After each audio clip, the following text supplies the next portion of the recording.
what your financial advisor won't tell you, and your banker will never admit. Let me tell you something right now that your financial advisor doesn't want you to hear. Your banker definitely won't admit it, and most so-called wealth experts completely misunderstand it. If you have $50,000, or if you can save $50,000, I'm going to show you exactly how to turn that into $1 million. Not with lottery tickets, not with crypto gambling, not with some get-rich-quick scheme that leaves you broke and embarrassed.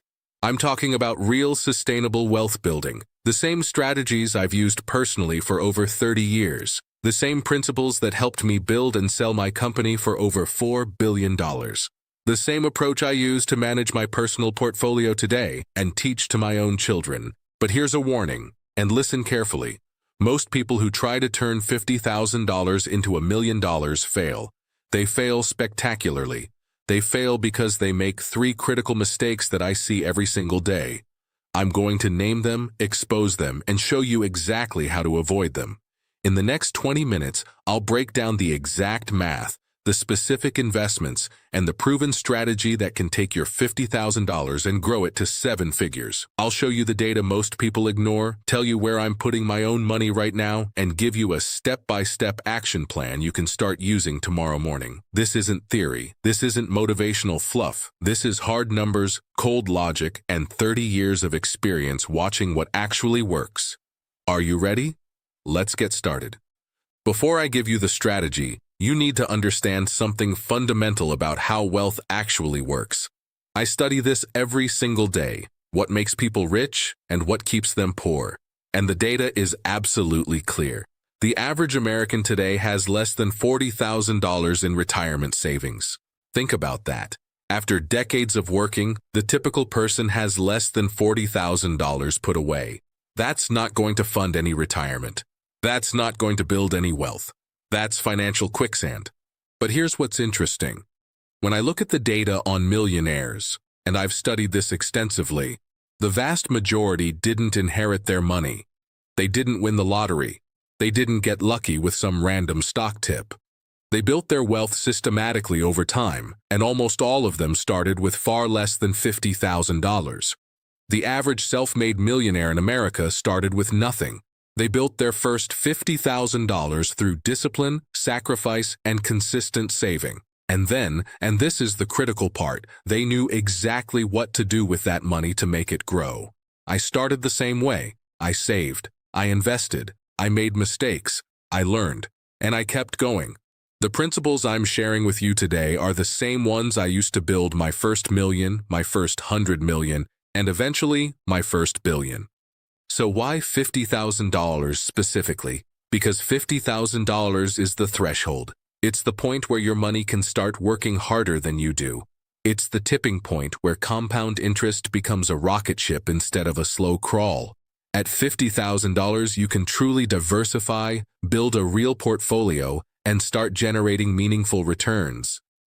But right now, in 2026, I'm seeing more people than ever making catastrophic mistakes with their savings. They're holding too much cash. They're chasing bad investments. They're listening to influencers who have never actually built anything themselves. Inflation has been running at historical levels, destroying the purchasing power of cash every single day. If you're keeping $50,000 in a savings account earning 0.5%, and believe me, millions of people are, you're actually losing money. You're getting poorer while you sleep. I'm going to show you what to do instead. But first, we need to understand the 3 mistakes that will absolutely guarantee your failure. I'm going to tell you something that might shock you. Holding cash is risky, very risky.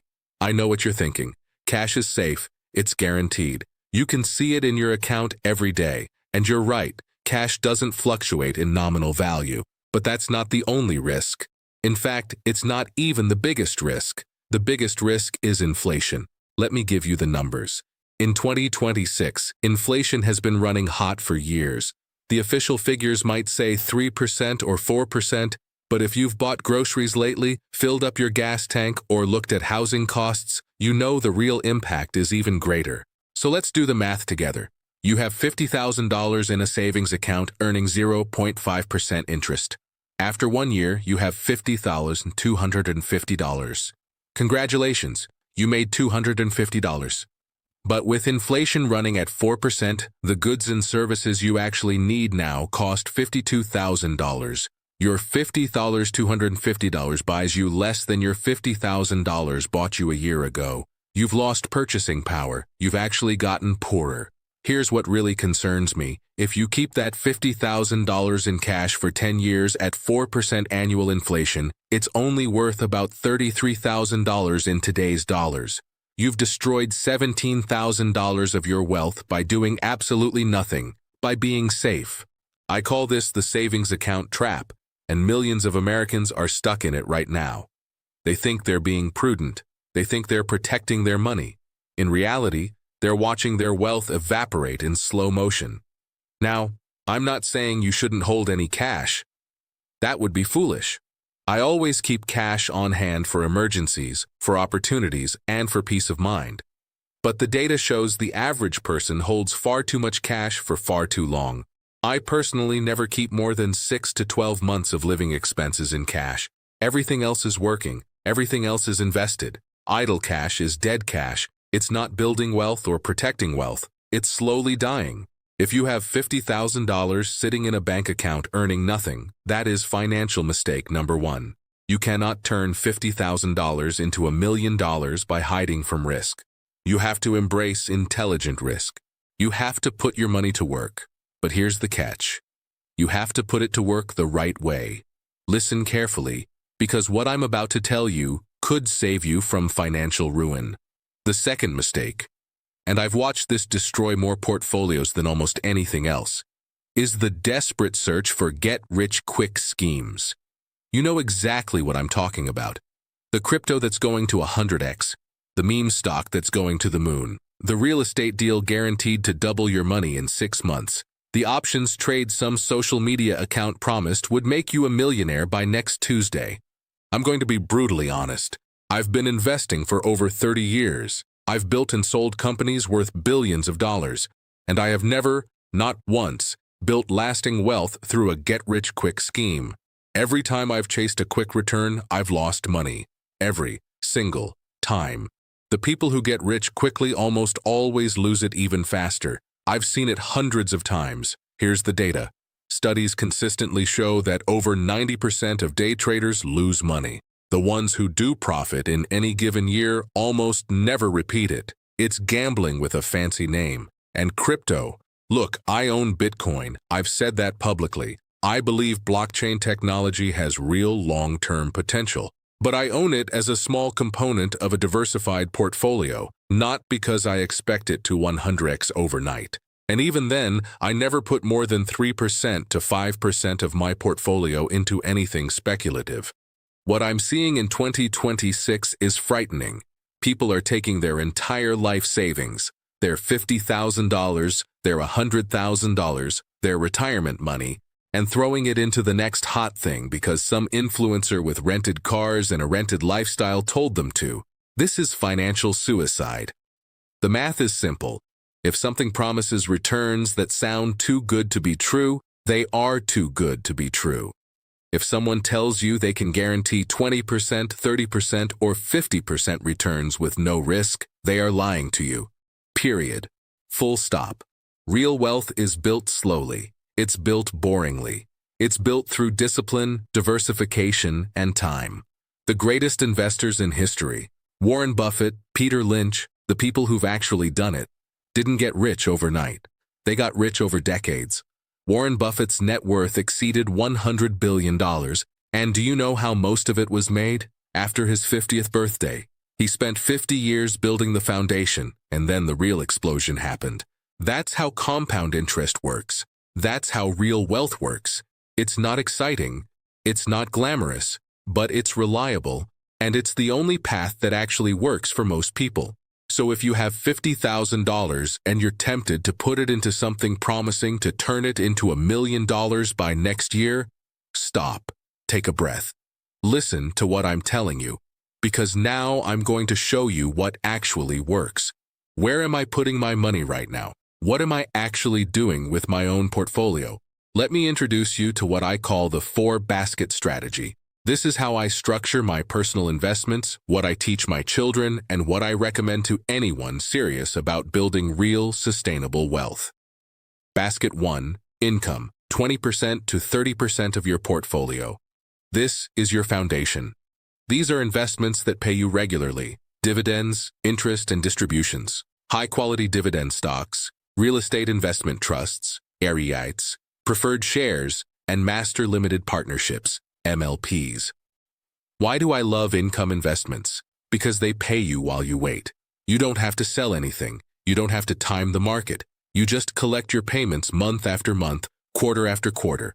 Right now, I'm focused on what are called dividend aristocrats, companies that have increased their dividends for 25 or more consecutive years. Companies like Coca-Cola, Procter & Gamble, and Johnson & Johnson. They're not exciting. They're not going to double overnight. But they pay you 3%, 4%, even 5% while you hold them, and they raise those payments every single year. On $50,000, that's $2,000 to $20,500 per year in passive income, and you reinvest every penny. Those reinvested dividends buy more shares, which pay more dividends, which buy more shares. That's the compounding machine. Basket 2. Growth, 30% to 40% of your portfolio. This is where you pursue capital appreciation, quality companies with strong earnings, solid management, and room to grow. We're talking about established businesses with durable competitive advantages. In 2026, I'm looking at technology companies with real earnings, healthcare companies benefiting from demographic trends, and industrial companies essential to the broader economy. The key is diversification. You don't pick one stock and hope. You buy a basket of them, or better yet, low-cost index funds that give you instant diversification. The S&P 500 has returned approximately 10% annually over the long term. Not guaranteed every year, some years down 20%, some years up 30%. But 10% is the historical average. On $50,000, that's $5,000 per year in average growth. Combined with your income basket, you're looking at around 15% in total returns. Basket 3. Reserve, 20% to 30% of your portfolio. This is your dry powder, your opportunity fund, your safety net. I always keep a significant portion of my portfolio in reserve, not in idle cash, but in highly liquid, low-volatility investments, short-term bonds, treasury bills, and money market funds. Things I can liquidate quickly without taking a significant loss. Why? Because opportunities come to those who are prepared. When the market crashes, and it will crash again, I promise you, you want to be the one with capital ready to deploy. You want to be buying when everyone else is selling in panic. In 2008, when the financial crisis hit, the investors with reserve capital made fortunes. They bought stocks at 50 cents on the dollar. They acquired real estate at fire sale prices. They became millionaires while everyone else was losing their minds. You need to be that person. Basket 4. Speculation, 5% to 10% of your portfolio. This is your play money, your fun money, the capital you can afford to lose entirely. This is where you place your crypto bets, your small-cap biotech gambles, your options trades, your venture-style investments. This is where you scratch that get-rich-quick itch, without destroying your financial future. Here's the rule, and it is non-negotiable. Never put more than 10% into speculation. Never. If you have $50,000, that's $5,000 maximum. If you lose it all, you're annoyed, but you're not broke. And if one of those speculations actually hits, great. You've made some real money. That's the 4-basket strategy: income, growth, reserve, speculation, simple, elegant, and proven. I want to dig deeper into basket 1 because income investing is the most misunderstood and most powerful tool in the wealth-building arsenal. Let me show you what's possible with $50,000 and a disciplined dividend approach using realistic numbers. Let's say you build a portfolio of high-quality dividend stocks yielding an average of 4%. On $50,000, that's $2,000 per year in dividends. Not bad, but here's where the magic happens. You